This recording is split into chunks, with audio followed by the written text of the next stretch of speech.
Bienvenue dans Les Filles d'Olympe, podcast intime et politique.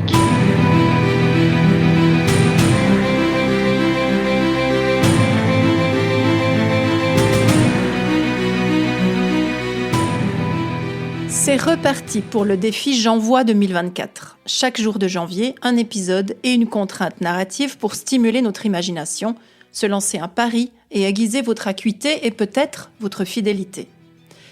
J'y participe pour la seconde fois avec une quarantaine de collègues de l'Académie du podcast. Je vous bricolerai des histoires et des rencontres, tout spécialement pour les filles d'Olympe que vous êtes, tout en vous lançant, bien sûr, quelques défis. C'est parti ? Voici l'épisode 1 où je vous partage mes grands objectifs 2024 et je vous fais réfléchir aux vôtres.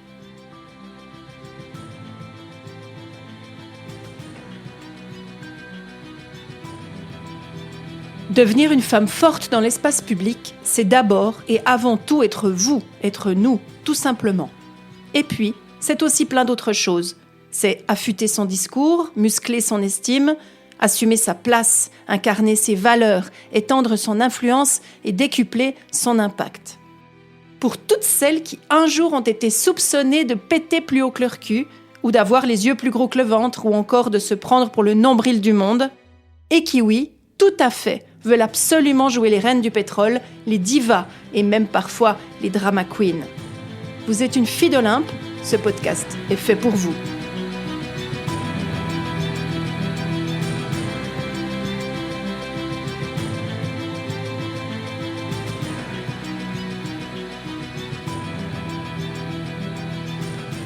Je ne sais pas ce qu'il en est pour vous, mais pour moi, me fixer des objectifs est toujours une gageure. C'est comme si le fait de me poser quelque chose qui ressemble à un cadre pourrait me limiter dans ma liberté et mes aventures de travailleuse indépendante, alors je rechigne, je résiste et j'essaye par tous les moyens de ne jamais poser de cadre. Et pourtant, quand je me suis formée au coaching, il y a pas mal de temps, j'ai vécu un moment particulièrement marquant à ce sujet. Ça s'est passé lors d'une séance de supervision en plein air. On était au bord du lac et je parlais de mes difficultés justement à poser un cadre, à comprendre l'intérêt d'avoir un cadre. Ma superviseure me regardait du coin de l'œil en souriant à demi et elle m'a lancé un défi. Représenter comment je percevais le cadre dans le paysage qui nous environnait. Je me suis levée, j'ai embrassé le paysage et j'ai dit « ici », en écartant les bras aussi largement que j'en étais capable. Ici, c'était une énorme étendue avec des bords un peu flous. Alors elle a souri, encore. Et puis, elle m'a questionnée, tout délicatement, de manière assez bien placée, il faut quand même le reconnaître. Puis elle m'a mise devant ma réalité. Je n'avais pas défini un cadre, mais j'avais défini un énorme espace avec aucune limite et donc aucune contrainte de quoi que ce soit. C'était pas un cadre, mais c'était une vision très erronée de la liberté. En fait, avec l'espace que j'avais défini, je continuais de nager dans le flou. C'est là qu'elle m'a proposé de me tourner sur le côté. Évidemment, un espace que je n'avais même pas regardé. De grands platanes s'élevaient à plusieurs kilomètres de là, et puis au fond, un peu plus loin, il y avait des maisons.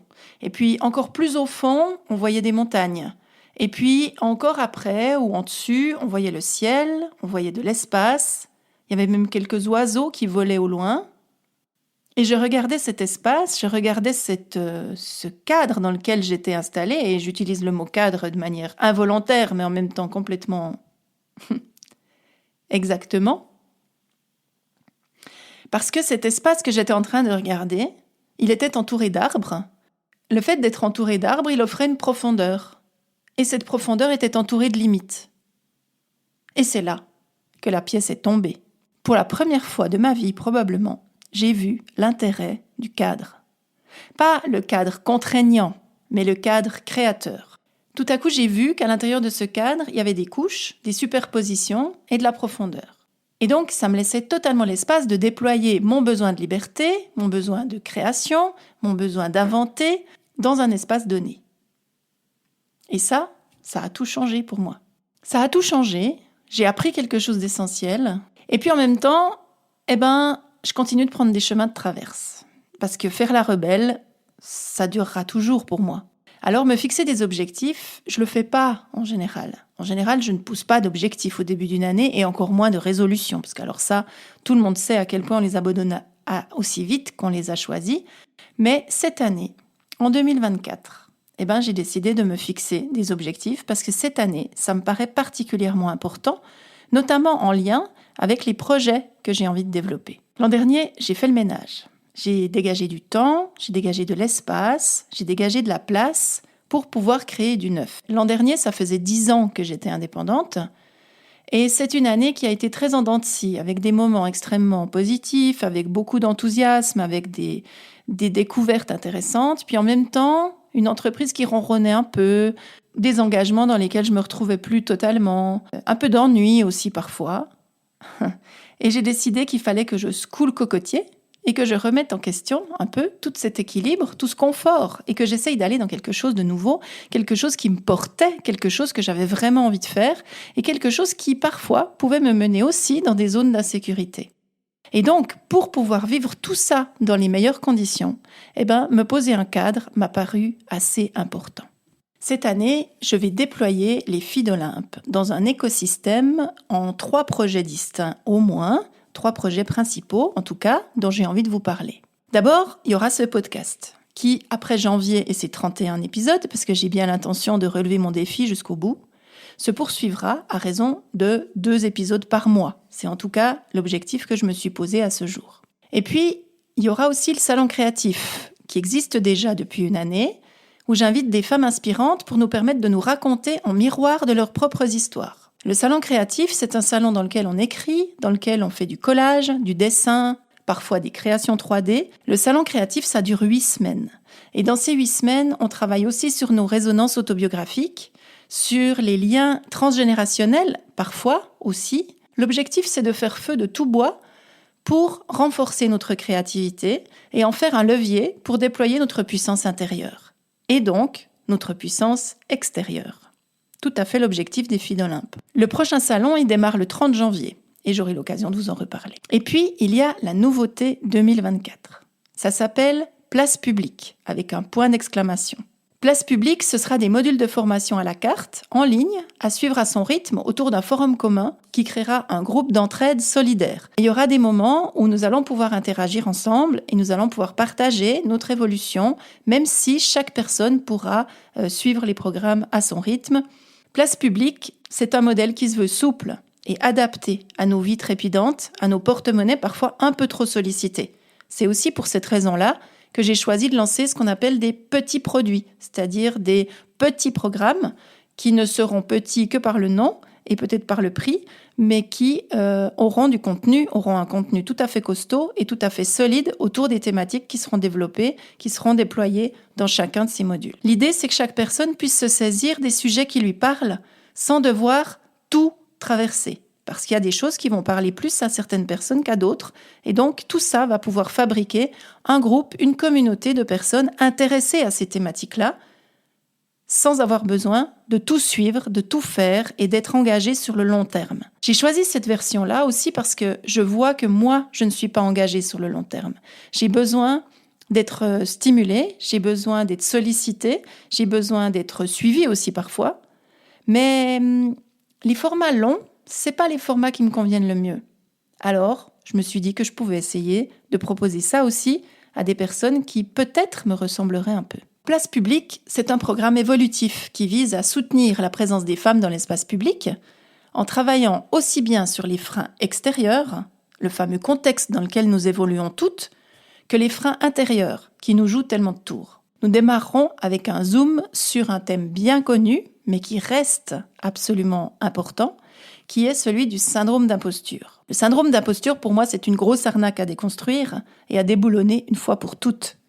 Mais on va le faire intelligemment, en passant un peu de temps sur l'histoire de ce terme, mais aussi sur des pistes de réflexion et des outils à expérimenter pour pouvoir en sortir. Et puis, en mars, Place publique offrira son premier focus. Le focus, ce sera des formats en présentiel de 2 jours pour déployer un thème qui paraît important dans le sens de ce qu'on cherche à faire avec ce programme.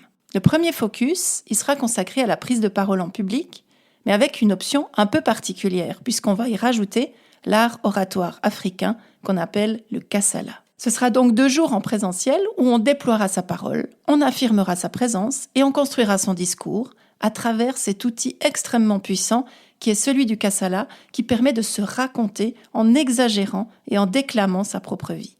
Alors comme ça fait un peu peur, mais je vous promets que si on y va un pas après l'autre, qu'on se donne la possibilité de dire non, qu'on n'ait pas trop envie de dire non finalement, et puis qu'on puisse se déployer autour de cet outil-là, de cette approche-là qui est extrêmement créative et extrêmement puissante, ça donne des résultats assez ébouriffants. Mais tout ça, je vous en reparlerai. Et puis, comme si tout ceci n'était déjà pas assez dense, j'ai fait naître un autre projet. Ça s'appelle le Lab. Le Lab, c'est un espace de liberté que j'ai choisi de m'offrir pour vous proposer des formats courts, encore une fois, ciblés, afin d'acquérir des outils spécifiques en ligne et en présentiel. C'est un espace, ce Lab, où je pourrai partager mes nouveaux apprentissages, par exemple, ou des propositions originales dont je n'ai pas encore idée aujourd'hui, mais qui pourraient prendre complètement sens pour moi demain. C'est ce que je vais vous proposer durant cette année 2024. Dans le Lab, aujourd'hui, il y a déjà une proposition. C'est Traverser l'année, qu'on aurait pu appeler aussi Traverser le chaos, qui est consacré à nos transitions de vie et aux soubresauts du monde. Et c'est un atelier autonome, totalement autonome, en 5 épisodes que vous pouvez suivre à votre rythme. J'ajouterai à ça, en février, une formule tout à fait novatrice de mini bilan de compétences en 3 journées, construite autour de l'arbre de vie narratif, construite autour de nos vies et de nos parcours de vie, et surtout de nos ressources dormantes et des pépites qui pourraient être mises au service de nos besoins, de nos envies, mais qui ne le sont pas, puisqu'on n'a même pas conscience qu'elles existent. Évidemment, il y aura encore beaucoup d'autres propositions au fil de l'année, parce que je vois 2024 comme une année de croissance, mais aussi une année de contre-pouvoir à la grisaille et à l'inquiétude de notre époque. Personnellement, j'en ai vraiment besoin, comme j'ai absolument besoin de ma liberté et du déploiement créatif qui me rend vivante. Et pour suivre toute cette belle énergie, en tout cas ce que j'ai envie d'appeler de la belle énergie, je lance la lettre du dimanche, à laquelle vous pouvez vous abonner si vous en avez envie. Vous y trouverez des propositions créatives, de quoi réfléchir, des idées lecture et plein d'autres trucs que j'aurais envie de vous partager au fil des semaines et au fil des mois. Vous trouverez le lien dans les notes d'épisode. Et vous, maintenant, de quoi avez-vous besoin en cette année qui commence ? Aujourd'hui, j'ai simplement envie de vous envoyer en balade, à la rencontre d'un paysage qui, pour vous, représente ce fameux cadre. Un cadre pas contraignant, non, mais un cadre sécure, créateur, fertile. Un lieu où vous pourriez penser à cette question que je vous glisse à l'oreille. Quels sont vos rêves profonds ? Si vous voulez, vous pouvez noter ce qui vous vient. Ou alors, simplement les visualiser en fermant les yeux une fois que vous serez devant ce lieu qui a tellement de sens pour vous. Que se passera-t-il ? À vous de nous le dire. Vous pouvez venir le dire sur les réseaux des Filles d'Olympe ou garder tout ceci précieusement pour vous. Et moi, je vous dis à demain. Merci de m'avoir écouté jusqu'au bout.